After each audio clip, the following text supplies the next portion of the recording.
Hi, I'm Josh. Let's make yogurt-free Naga chicken tikka.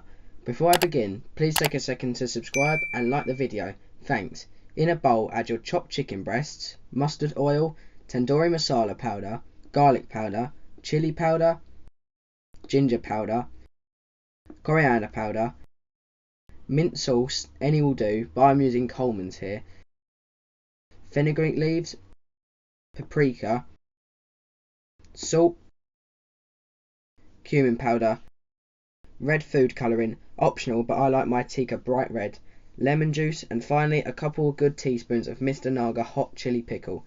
Combine, cover and refrigerate for at least 2 hours. Remove from the refrigerator 30 minutes before cooking and mix through well. Air fry at 200 Celsius or 230 if using the grill for 12 minutes, turning over once. Please remember to like and subscribe and check out this and other recipes on my website at thecurrykid.co.uk.